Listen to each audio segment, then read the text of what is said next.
Hey y'all, my name is Nat. I hope you're having a terrific day today. And for this video, we are going to be doing the You Want Me to Go Where horror book tag.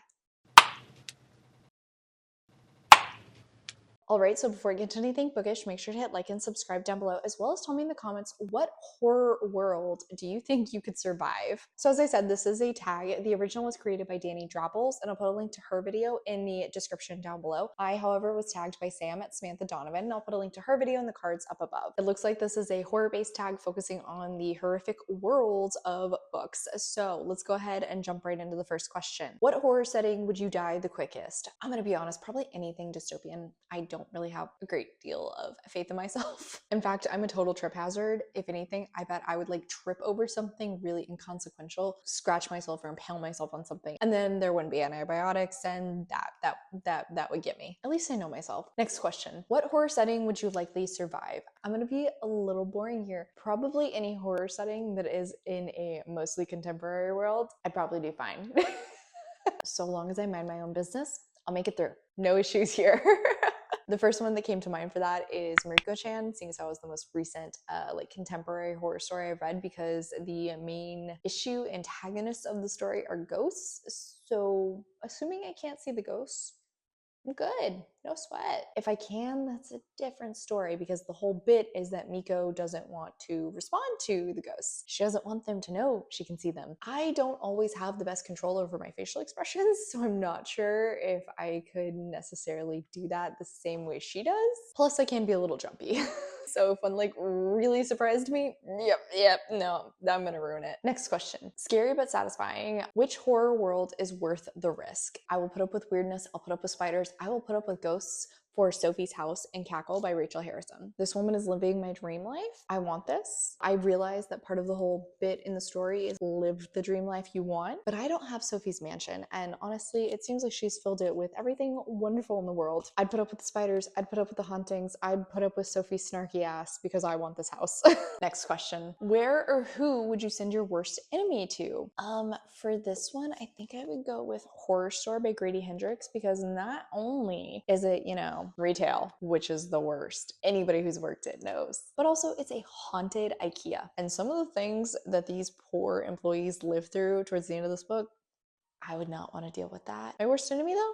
I have faith in them. I think they could handle it. Maybe. Next question. Pique your interest. Which horror element would you investigate? This one I had a hard time with, because I feel like a lot of the time I would be one of those that's just like, mind my own business.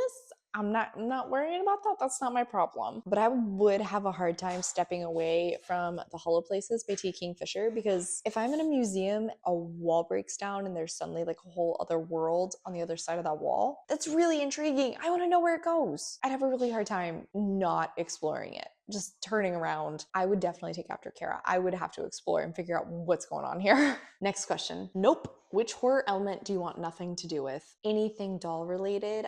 Specifically, I was thinking about Just Like Mother by Anne Heltzel.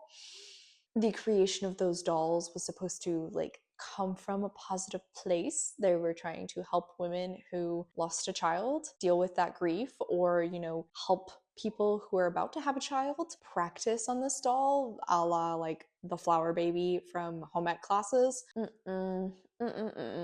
I like kids, but this like hyper realistic doll, no. That is the stuff of nightmares. I don't want it. Keep it far away from me, please. Last question, and I'm a little worried that this is gonna haunt me tonight. Create your own nightmare. You will choose a setting, subgenre, scare factor, main character, spooky companion, conflict, and a special edition. Great. So like I was saying at the start, for a setting that would be particularly rough for me, something dystopian, one of the go-to dystopians that I actually very much enjoy is Hell Followed With Us by Andrew Joseph White. But I do think part of why I enjoy it is because a perfect storm of a nightmare for me. We've got these absolutely terrifying zombie-ass thing, but then also a fanatical cult. Like, one of those would be rough to deal with, let alone two in a dystopian world where you're already just having to worry about like, where's your next meal coming from? Yeah, terrible. And then, a subgenre that I could very easily mix in with this that also is terrifying: survival horror. The more realistic the horror, the worse it is. So as for a main character that would be terrifying to me, I think I would go with The thin kid from a horror movie? Follow my logic here. He lures you in with his normalcy. He lures you in with how unassuming he seems. But all the same, something's just not quite right. When you're already in a nightmare scenario trying to ensure your survival, don't know who to trust, when you're introduced to somebody who easily initially lets your guard down and then they use that against you, yeah, that's terrifying. So I think I'm gonna go with that guy. A spooky companion. This one I had a hard time with because I feel like a lot of the spooky companions that initially came to mind aren't scary. They're something that would be a little unsettling, kind of cute, or I would actually want them after the fact. So I decided to go with The Mermaid from Salt Grows Heavy by Cassandra Cobb, because even though she is a main character in the story, she also has a companion, so she is therefore a companion as well. She's a more horrific mermaid. I don't know how she'd really work with the thin kid, but they'd figure it out, I'm sure. Either that, or I also wouldn't put it past the mermaid to eat the thin kid. So as for the conflict, seeing as I'm trying to make this as horrific as possible, remember, we're going dystopian, and something I think is always hilarious is when people say, like, if a zombie apocalypse happens, they're just gonna go like Costco. Instead of Costco, we got IKEA for horror store, because there'd be plenty of places to hide. If it has the restaurant, then there also might be food still, possibly. Well, this IKEA knockoff when it's haunted. I'm really just hitting like as many subgenres as I can. And then, you know, one of the things about IKEA is that it feels like it's never ending. As you're walking through, it's like a giant maze. So for my additional bit, add the never endingness of the world in the hollow places. This is definitely going to haunt me tonight. So if I have a really weird dream, thank you so much to Danny and Sam for that.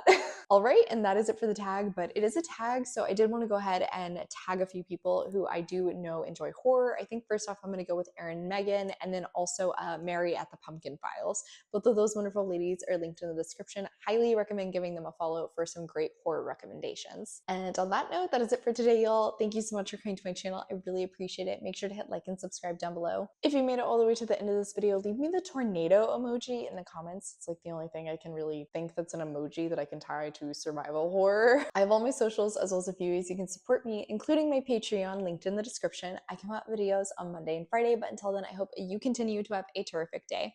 Love you, bye!